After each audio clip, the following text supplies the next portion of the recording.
자, 그럼 보수주의가 뭐냐? 보수주의가 뭐냐 답을 할 때 이런 식으로 설명을 하시면 돼요. 누가 물어보더라도. 이거는 정확하게 미국과 영국의 개념이에요. 보수주의라는 것은.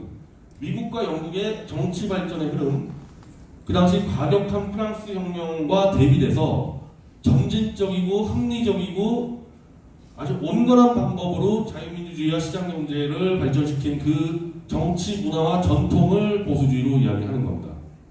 사실은 한국에서는 그냥 써먹으면 안 되는 게 미국과 영국은 이런 식으로 정치와 경제를 발전시킨 빛나는 전통이 있는데 영국은 그 1000년도에 대헌장부터 시작되는 거죠. 마그나카타부터. 사실은 한국은 워낙 급속도로 경제와 이 제도가 발전해버렸기 때문에 이쪽과 그대로 가져올 수는 없는 개념인데 지금은 이제 우리가 흔히 보수 쓰니까 그렇다면 사실은 대한민국 우리 지금 이 땅에서 쓰는 보수주의라고 하면요 쉽게 얘기하면은 친미예요. 친미. 미국의 정치 전통도 사실 영국의 정치 전통이 그냥 넘어왔기 때문에 우리가 보수라고 한다면은 미국식 민주주의, 미국식 시장 경제를 지지한다는 개념이 돼버리는 겁니다. 이 문제 때문에 미국과 영국의 전통을 우리도 받아들인다. 그래서 사실 친미라고 얘기해도 되는 거죠. 이 정도면 보수주의는 그런 식으로 정도로 정리를 해야 되는 거고 자유주의라는 것은 쉽죠. 왕조, 공건제의 관습을 타파하고 개인의 자유와 권리를 중시하는 아주 개인주의, 우리가 흔히 얘기하는 개인주의 사상, 사유재산 문제. 내 자유는 어느 누구도 침해할 수 없다. 이런 부분인데 사실 이게 이 자유주의가 어느 쪽에서는 좌파와 손을 잡을 때가 있고 어느 쪽에서는 우파랑 손을 잡을 때가 있습니다. 왔다 갔다 해요. 자유주의가. 그래서 실제 우리가 좌우파 얘기하면 이분법이지만은 실제로는 보수주의, 자유주의, 사회주의 3분법인데 자유주의가 좌로 갔다 우로 갔다 왔다 갔다 하면서 그래서 좌우파 이분법이 되는 겁니다. 사회주의는 뭐 다 아시겠지만은 고대로부터의 평등 공산사회를 존경하며 근대에 들어 이를 체계화된 사상 뭐 더 설명드릴 거 없죠. 사적으로 설명드려요. 그래서 이거를 한국적 적용을 한다면은 지금 현재 특히 점점 더 심해지고 있어요. 이 문제가. 북한, 중공 등의 전체주의 집단과 맞서고 있기 때문에 아까 얘기했었던 이념 사상으로의 친미 보수주의와 내 개인의 자유를 지키겠다는 자유주의가 거의 하나로 뭉쳐져 있는 상태. 앞에 그냥 사회주의도 아니죠. 저 북한 저 김정은이 그 엄밀하고 사회주의도 아니죠. 그 왕조 이상한 사회 아니에요. 왕조 같은 거 아닙니까? 사회주의도 아닌. 그런 전체주의 집단과 맞서 있고 실제로 우리 대한민국 국민을 위협하고 있기 때문에 영국과 미국의 빛나는 전통을 받아들이고 그걸 계승하자는 보수주의와 내 자유를 침해하는 것은 목숨 걸고 싸우겠다는 자유주의가 거의 완전히 뭉쳐져 있는 겁니다. 구분이 거의 무의미할 정도예요.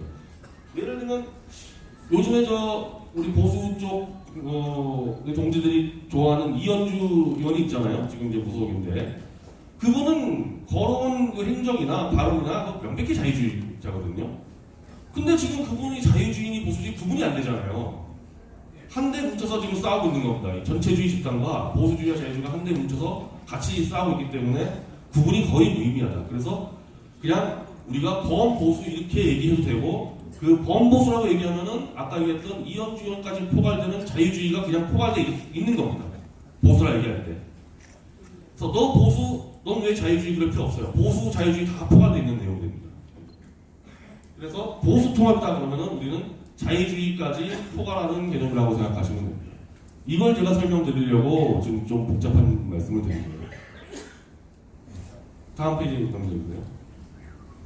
자, 이렇게 놓고 보면은 박근혜 대통령 탄핵이 지금 얘기한 사상적 가치에서 보수주의와 자유주의의 원칙을 완전히 파괴했다는 것을 알게 될 겁니다.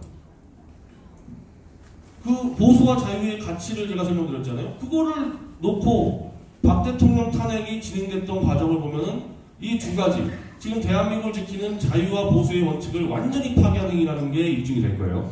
넘겨주세요.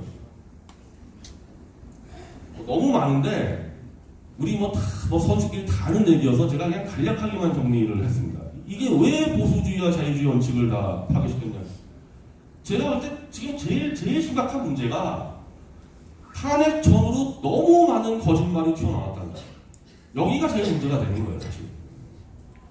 인간적인 배신, 정치적인 배신 그건 다음 문제고 이 월간조선 배진영 기자가 탄핵이 이제 2016년 10월 24일 JTBC의 태블릿 뉴스 보도로 시작됐습니다. 그 주부터 촛불 집회가 나왔어요.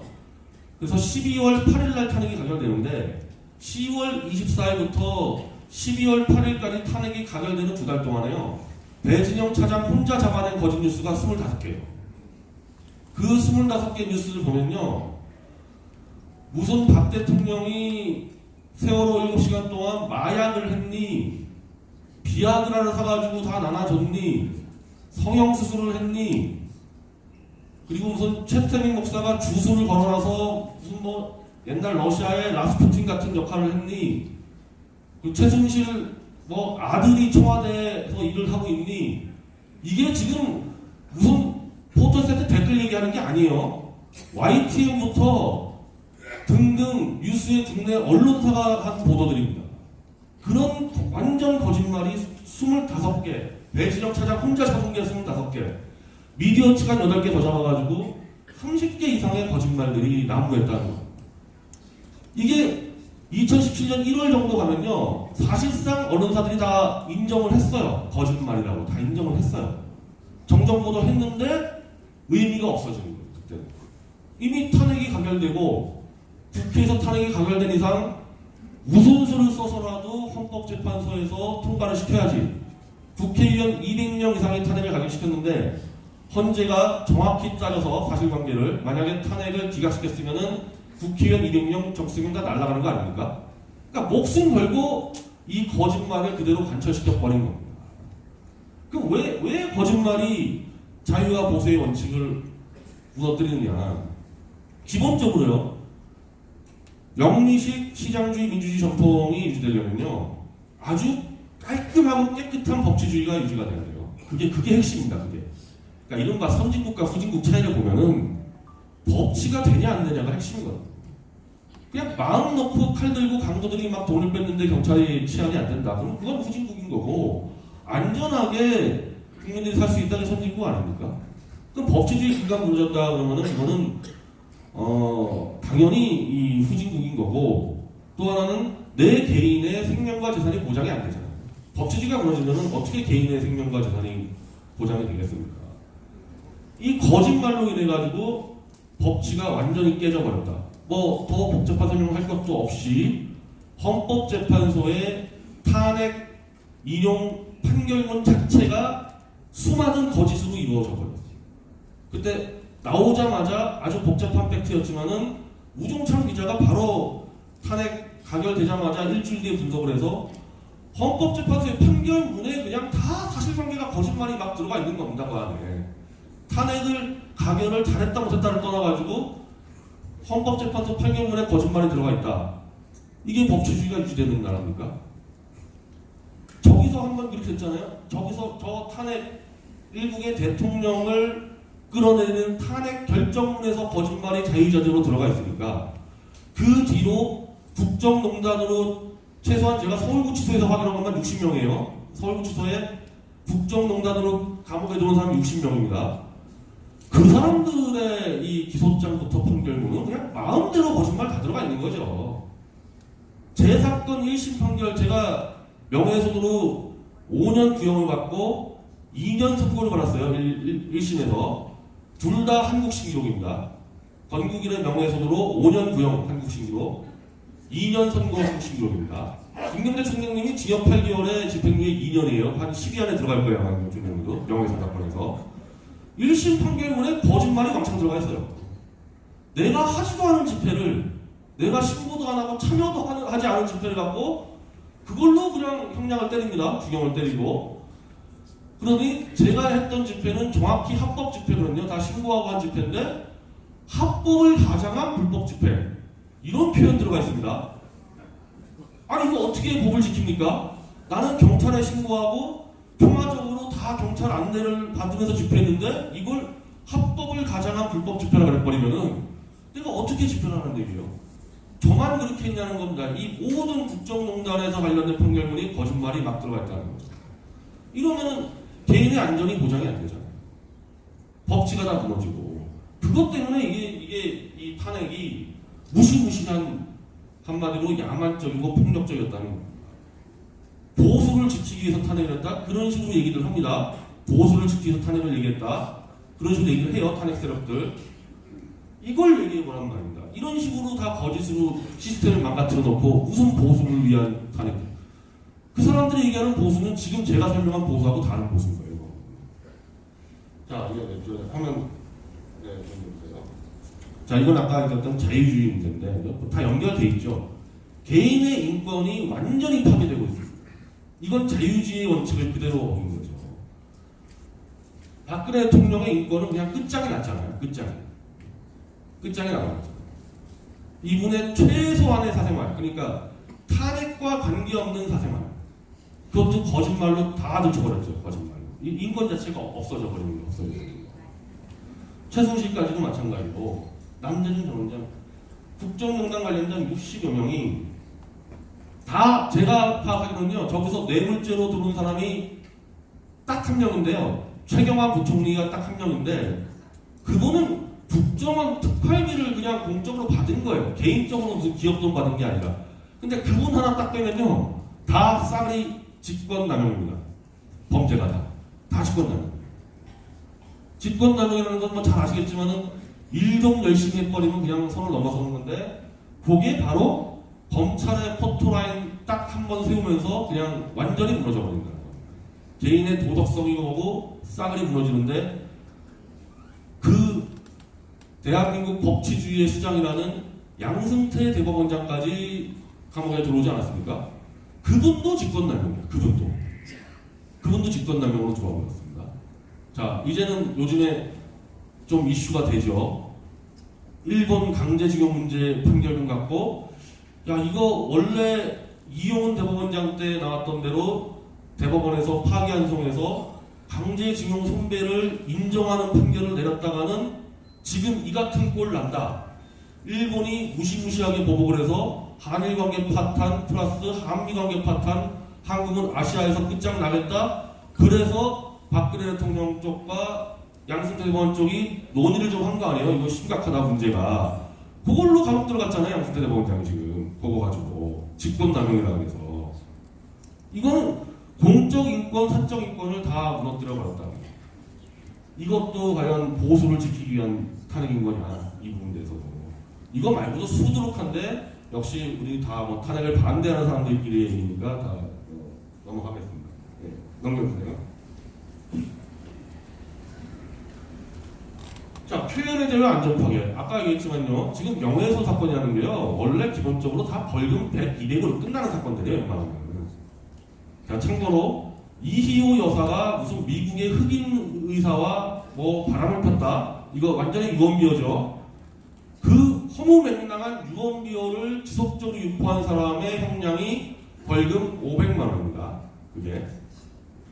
그게 벌금 500만 원인데, 제 거를 떠나서요, 자, 김경재 총재님 그때 서울역 집회 때 그 말씀하신 거 제가 초안 잡아드렸는데, 삼성에 돈을 거뒀다가 아니라 거두어 들였다, 이 표현 가지고 징역 8개월 나와요.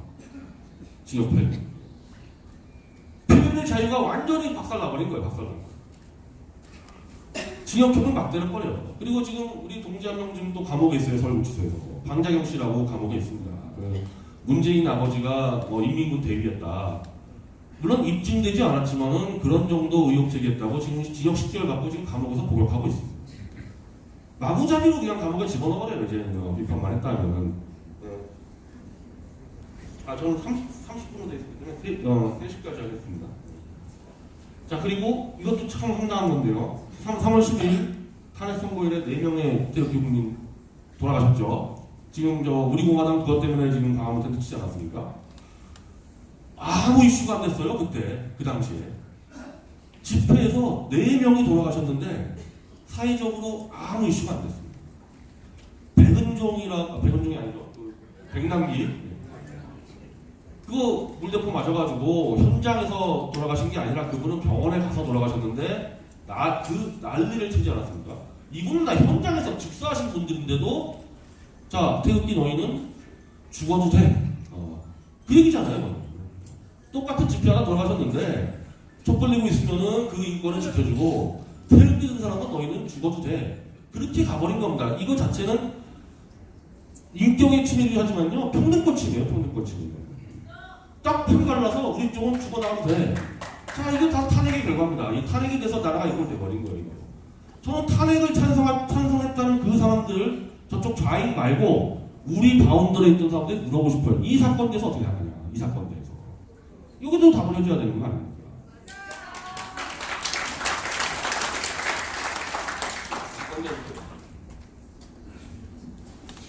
자, 사기와 거짓 탄핵으로 등장한 문재인 정권의 국제 국정인데요. 제가 옥중에 있을 때도 그렇고 여기 와서도 나와서도 그러는데 장난이 아니죠. 지금 문재인 하는 게. 옛날에 김대중 노무현하고도 완전히 다르죠. 막 나갑니다. 어떻게 저렇게 막 나갈 수 있을까를 고민해 보면요. 야, 윤석열을 검찰총장에 앉힌다. 윤석열 손에 의해서 최소한 서울구치소만 60명이 감옥에 들어왔는데 그 칼잡이를 이제 검찰총장에 앉힌다. 이거는 쉽게 얘기하면은 내 뒤는 없다. 그러니까 문재인 쪽에서는 아무런 고려를 안 하는 거예요. 정치적인 최소한의 타협이나 이런 거는 생각 안 하고 있기 때문에 저런 인사할 수 있는 거죠. 조금이라도 제야 보수나 제도권에는 야당과 타협할 생각했으면 절대 저런 인사 못하지 않습니까? 근데 막 해버립니다. 그리고 박근혜 정권에 대한 보복은 그렇다 치고 전 정권인 이명박 정권까지 다 잡아들였어요. 이명박 정권까지도. 지난 정권이나 지지난 정권까지 다 잡아들이고 아까 말씀대로 명예훼손 사건으로 마구잡이로 잡아들이고 초상식적인 최저임금 인상으로 민생을 파탄시켰는데 이렇게 가는 과정에서 자유한국당이 못 막은 부분도 있고 그건 그 무능력한 사람들의 책임이지만은 이렇게 갈 수 있는 문재인이 갖고 있는 힘이 뭐냐? 바로 탄핵으로 집권했기 때문에 이렇게 되는 거예요. 탄핵으로 집권했다는 얘기는 우리 오른쪽을 그냥 완전히 돈이나 처먹고 최순실이나 받들어 모시는 쓰레기들로 밟아버렸기 때문에 이게 가능한 겁니다. 정상적으로 집권한 게 아니잖아요. 그동안 대한민국을 지켜온 보수 전체를 그냥 무참히 무너뜨리고 집권한 거 아닙니까? 탄핵이라는 거는. 그렇게 집권했으니까 이런 짓이 가능하다는 거죠. 이게. 한장 넘는데요. 만약에 그 당시에 자유한국당만 제정신 차리고 당론으로 탄핵 반대를 정했으면 탄핵은 안 되죠. 쪽수상 200명을 못 채웁니다. 2016년 12월 8일 날 국회 투표할 때 자유한국당 그 당시 이정현 대표 그리고 정진석 원내대표가 의총을 통해서 토론을 하고 토론한 다음에 자 우리 자유한국당은 탄핵 반대한다 그랬으면 탄핵 안 되는 거죠.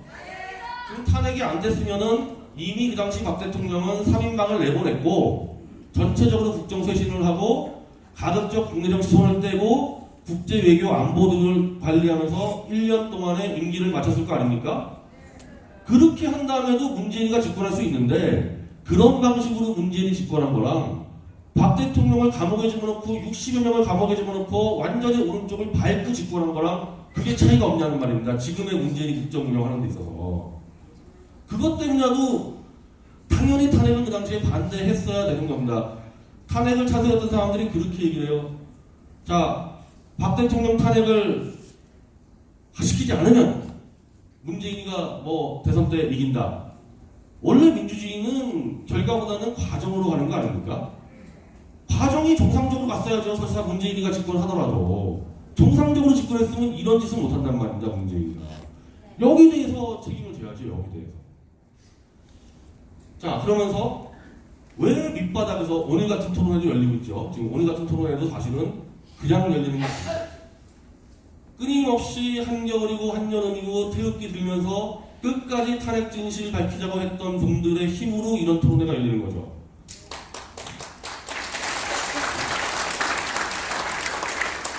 그러면서 탄핵을 찬성했던 국민들도 이제 주로 최저임금 직격탄 맞아가지고 자기 삶이 파괴되는 자영업자나 농민 쪽을 중심으로 문재인 잘못 뽑았다 내 손가락 자르겠다고 얘기하는 사람들이 나오고 있는데 그런 사람들은 언론에 속아서 탄핵을 찬성했더라도 아니 그냥 박근혜 놔줄 걸 그런 생각 한단 말이에요. 아, 이상한 놈 들어가지고 완전 망쳐놓나. 그러니까 자연스럽게 문재인 정권과 박근혜 정권을 비교해서 탄핵에 대해서 내가 잘못 생각한 거 아닐까? 이런 생각도 한단 말입니다. 그래서 탄핵 반대의 이 힘이 자꾸 받는 거예요. 그것 때문에. 그래서 사실은 그것 때문에 요즘 홍문종 대표님 오셨지만은 우리 공화당 지지율 올라가잖아요. 자유한국당 이제 10%대로 떨어졌더만 자유한국당 지지율. 그렇게 되는 거예요. 그 문제 때문에. 민생에서 내가 왜 탄핵했을까? 이렇게 돼서 막을 수가 없다. 그 탄핵 반대에 대한 국민적 여론은. 그래서 박근혜 대통령 탄핵에 찬성한 보수층도 문재인 정권을 탄핵시킨 탄핵에 대해 후회할 수밖에 없는 상황이 되어버렸다는 거죠. 만약 문재인이가 잘했으면요. 탄핵 묻혔을 수 있죠. 문재인이 잘했으면. 이것 때문에 탄핵은 또 올라온다는 겁니다. 읽어주세요. 자, 서울역과 광화문 지금 제가 나와서요. 옥중 출소한 다음에 제가 깜짝 놀란 게 이 태극기 집회 인원도 인원이지만요. 포스트가 엄청 생기고 있어요. 포스트가. 여기저기 사방팔방 그냥 광화문에서 포스트가 최소 10개는 생기는 거예요. 태극기 집회. 이게 나중에 서울 시내 전역으로 가고 전국 전역으로 가기 시작하면은 그게 바로 이제 좌익식으로 표현하면 들불 들고 일어나 버리는 건데 이거 못 막는단 말입니다. 이거를. 근데 이거를 막으려고 애쓰는 데가 자유한국당과 조선동아중앙인데 제가 옥중에서는 유튜브를 볼 수도 없고 인터넷 독립언론도 볼 수 없고 유일하게 제가 보는 게 조선일보였는데 조선일보 논조 계속해서 박근혜 대통령 묻고 가자, 탄핵은 묻고 가자, 탄핵이 이슈가 되는 순간에 보수가 분열된다. 1년 내내 조선동아중앙이 그 작업하지 않았습니까? 탄핵을 묻고 가자. 자, 결과만 얘기하면 자 이거예요. 묻는데 성공했냐? 그래서 탄핵이 지금 묻혔냐? 못 묻었잖아요. 못 묻었으면 전략을 바꿔줘야죠. 조중동도. 자기들 힘 가지고 막을 수 있는 시대가 지났어요. 거기 막아버리니까 다 유튜브로 몰려가 버린 거 아닙니까? 유튜브가 목의 성지가 돼버렸잖아요. 조선중앙통화에게 저는 반성을 요구하는 게 아니에요. 제가 오늘 오전에 오다가 조선에 좀 대기자고 통화를 했어요. 전략 실패라도 인정해라. 못 막았는데 언제까지 자기들 사설로 덮고 가자 해서 덮을 수 있냐 당신들. 이제 조선중앙통화 힘이 떨어졌다. 그 현실을 인정해라. 그렇게 해줘야 된단 말인데 대한민국. 자, 넘겨주세요. 자, 여기서 이제 거의 결론인데 바로 탄핵이라는 정치적 실패입니다. 죄송합니다 이게. 예. 제가요, 이 김명재 총재님 이제 방송 나오면서 여러 가지 가이드라인을 제시하는데 거기서 좀 힌트를 얻고 나경원 의원이 펜앤마이크 인터뷰할 때 거기서 좀 힌트를 얻었습니다. 자, 저는 이 세 명한테 인간적으로 반성을 요구할 생각이 전혀 없어요. 반성할 사람들도 아니고. 근데 정치적인 결과에 대해서는 책임을 져야 된다. 속으로 반성하지 않더라도 정치라는 게 계속 자기의 판단에 대한 결과에 책임지는 건데 우리가 잘 아는 박정희 대통령이 내 무덤에 침을 뱉어라는 얘기는 내가 한번 소식껏 해볼 테니까 내 결과에 대해서 책임 물어라 그 얘기 아닙니까? 정치에서 결과에 대해서 책임을 안 진다? 그거는 김정은 같은 자들. 민주주의 정치는 무조건 결과에 책임져야 돼요. 펜앤마이크 이창섭 대표가 나경원에게 이렇게 물어봅니다. 자, 결과적으로 저런 문재인 같은 폭정이 시작됐는데 탄핵의 결과에 대해서는 책임을 져야 되는 거 아닙니까? 이렇게 계속 물어보니까 나경원 원내대표가 저는 문재인이가 이런 사람인 줄 몰랐습니다. 문재인은요 자기 자서전 운명에 그대로 적어놓은 대로 하고 있어요. 갑자기 뒤통수 치는 게 아니라 자기 자서전에 하겠다고 얘기하고 다 하고 있습니다. 좋다 이거예요. 그러면 정치인으로서 문재인이가 누군지 몰랐던 거에서도 책임을 져야죠. 책임져야죠. 그래서 정치적 책임을 지라는 겁니다. 정치적 책임. 실패했다. 탄핵에 우리는 정치적으로 실패했다. 나 문재인이가 좋은 사람인 줄 알았는데 몰랐다. 책임을 지라는 거예요. 반면에 김무성 전 대표는 여전히 탄핵의 정당성을 주장하고 있습니다. 불가피했다. 이거는 안 되는 거예요. 결과에 대한 책임을 지는 자세가 아니란 말입니다. 그래서 불가피해서 탄핵한 결과가 이 모양인데 이 모양 이꼴돼서 책임을 안 지겠다는 얘기잖아요. 나경원 원내대표처럼 문재인이가 누군지 몰랐다? 저는 보수통합에 들어올 수 있다고 봅니다. 아마 정말 받아들이시겠지만은 어쨌든 이 기준에 들어온다는 거예요. 그렇지만 김무성 같이 나는 반성하지 않는다, 불가피했다, 이거는 보수통합에 못 들어와요. 보수가 아니에요, 보수가.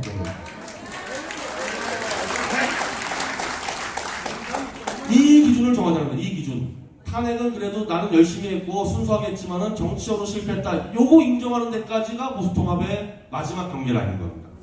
여기까지는. 그리고 그 이후에 여러 가지 방식들은 각자 아이디어가 있을 거예요. 이제 토론에서 나올 거고, 김경대 총리님도 계속 그런 말씀하시니까 그냥 넘겨주십시오.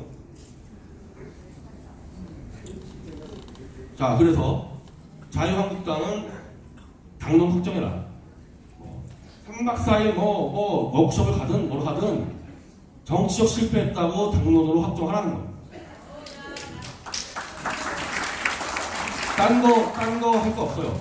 딴 거 할 거 없고, 황교안 대표 요즘에 요리사 복장하고 다니기도 하고 하는데 그게 문제가 아니고 어디 섬에 들어가서 한 100명 다 데리고 들어가서 3박 4일 4박을 동안 토론해서 자유한국당은 탄핵에 대한 정치적 실패했다고 딱 당론만 정해주면 돼요. 다른 거 요구할 거 하나도 없어요. 그것만 해주면 돼요. 그리고 그 다음에 이제 김무성이든 홍준표 씨든, 홍준표 씨는 박 대통령을 쫓아낸 사람이잖아요. 반성을 하는 여러 가지 이벤트 할 수 있겠죠. 저게 돼야지만. 그리고 마지막으로 이제 우리공화당 얘기만 하고 정리하겠습니다. 네, 넘겨주세요. 지금 우리공화당에 대해서는요, 힘을 받습니다. 힘을 받아요. 그래서 지금보다 꽤 큰 힘을 받을 테니까 우리공화당은 이제 어깨 힘을 뺄 때가 됐다. 왜냐하면 지금까지는요, 소수로서 그냥 생존해서 버텼기 때문에 뻣뻣하게 버틸 수밖에 없었거든요. 근데 이제 저는 우리공화당이 큰 하나의 상수가 됐기 때문에 굉장히 유연해져야 된단 말이죠. 이제 보수통합을 실제로 주도할 수 있으니까. 그래서 저는 이걸 좀 더 큰 판자라, 이건 박 대통령 개인 정당 아니다. 저도 사실 전신은 애국당 출신인데 박 대통령 개인을 위한 정당이 아니라 진실을 위해서 거짓과 사기에 맞서 싸우는 근대 선진형 정당이라고까지 좀 개념 확장했으면 좋겠습니다. 제가 얘기하는 거는. 그래서 보수 진영 통합자분이 지금부터 시작되는 거예요. 이 시작될 때 박 대통령 올해 안에 나오시지 않겠습니까? 그 흐름에 박 대통령이 힘을 보탤 수 있도록 작업들을 해줘야 되는 거예요, 지금부터. 자, 양당이 다 이거 했잖아요. 자유한국당 이거 하고 우리공화당 이렇게 하고. 이 정도 되면요, 이 정도만 되면은 보수통합이 무리 없이 잘 될 거라고 저는 확신합니다. 자, 발제 지금 3시가 됐기 때문에 제가 약속된 30분 돼서 이 정도로 마치겠습니다. 감사합니다.